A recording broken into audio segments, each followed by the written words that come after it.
Alright everyone, welcome back to Benton Homestead. Here we are today back in the garage. I don't really know how this video is going to unfold, but the goal today is to take care of all this mold. Please know that I am terrified of mold, and so of course I am taking as many precautions as I can. In an effort to keep the mold spores from flying through the air as much as possible, I've filled this spray bottle with vinegar, which I'll be spraying on the moldy bits before attempting to remove them from the wall. I'll be wearing a covering on my face, these rubber gloves that I grabbed from the other garage, and these tools might be all that I need, so wish me luck. If it's not already abundantly clear, I don't really know what I'm doing. Please don't use this video as a step-by-step how to get rid of mold. I'm just doing what I can based on what I've read and from advice that friends have given us. It wasn't part of our plan for me to be doing this on my own, but it just worked out this way because I'd like to try and take care of this before our first honey harvest tomorrow. I don't know if this video is going to then be published before our honey harvest video, so it might come out a little out of sequence. We'll just see how the video turns out. The reason that I'm somewhat comfortable tackling this job by myself is that you can see this garage is constructed with a cinder block wall and there's some thick plaster on top. So it seems to me that it might be that the plaster can be easily removed, therefore removing the mold and leaving a cinder block wall behind in the meantime. I think we're actually pretty lucky that the mold is on this plaster surface, which is just skimmed on top of these cement blocks. It should be a lot easier than eradicating mold that's in something like wood or soft surfaces or drywall or anything like that. So it seems to me that we can just scrape off this plaster, the mold will be gone, and then we will seal and fix what's left. Okay, I don't really want to expose my camera to all this dust, but I just want to show you that so far I don't even really need tools. It's just coming right off, and sometimes in pretty large pieces, bigger than this. Most of the plaster so far has come off with my hands, but I did go grab this little mallet so I can get the rest of it that is more stuck to the wall a little easier. Here's the progress so far. All of this plaster just came off with my hands pretty easily, but the rest might be a little more tricky. Starting to look a little better. And again, the goal here is to remove as much of the physical mold as we can.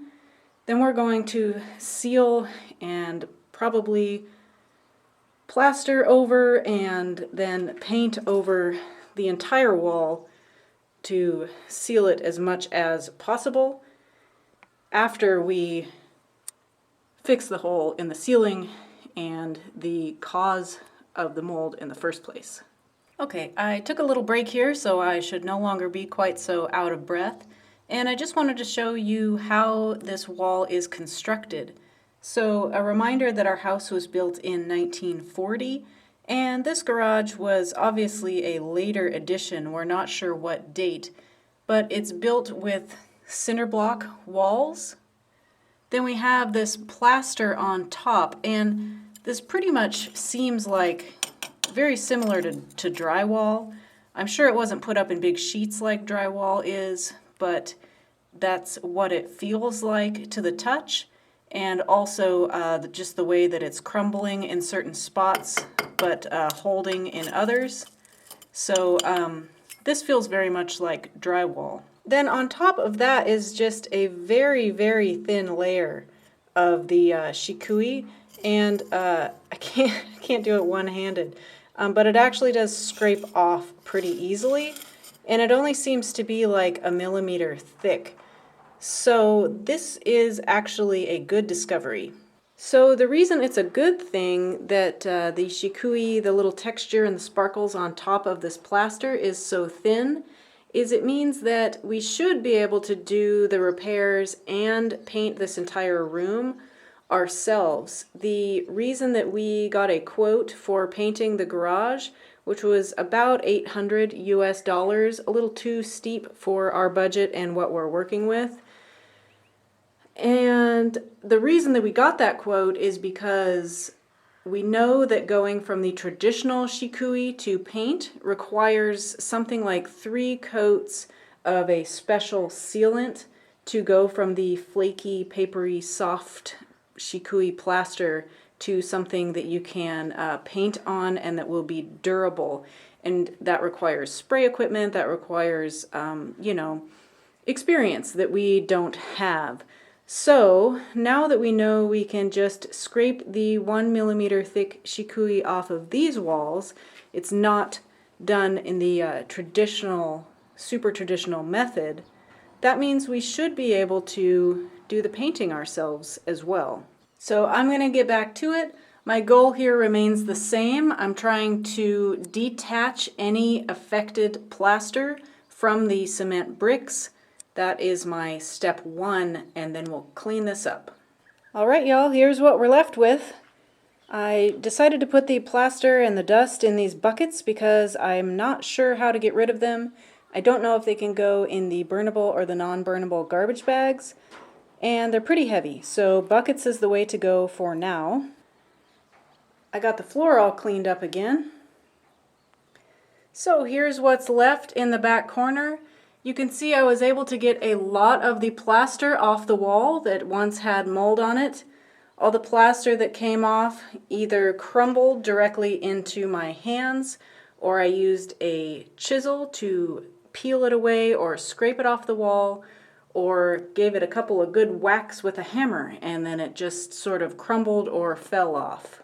Remember that this is a garage, and while I do like to make things look as pretty as possible, the goal here is for it to be clean and sanitary. That is obviously the top priority for our honeybee workshop and honey processing facility.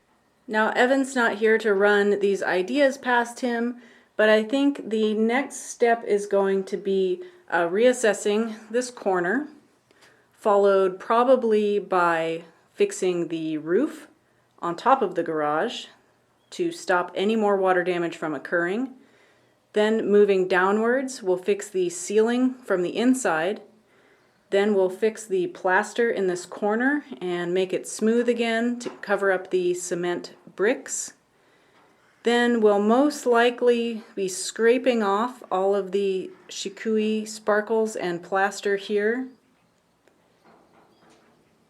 And then we'll probably do a whole coat of kills or some sort of mold barrier, and then we'll finish it off with some cute honeybee themed painting.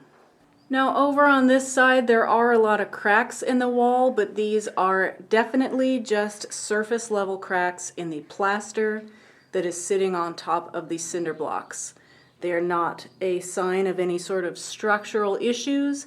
So I'm fairly confident that once I scrape that little 1 millimeter layer of shikui sparkles and fuzz off the top of the plaster beneath it, it's pretty much like drywall. It's very different from the other houses in our more traditional Japanese construction, the other walls. Sorry, I'm rambling. This has been one of our first hot days and I'm doing all this work by myself. So anyways, I'm fairly confident that I can just fill these with a thin layer of plaster and then we'll paint on top. But of course, since it is just the two of us managing all aspects of our business here, which includes the guest house, the farming, and the honeybee business, this isn't going to happen overnight.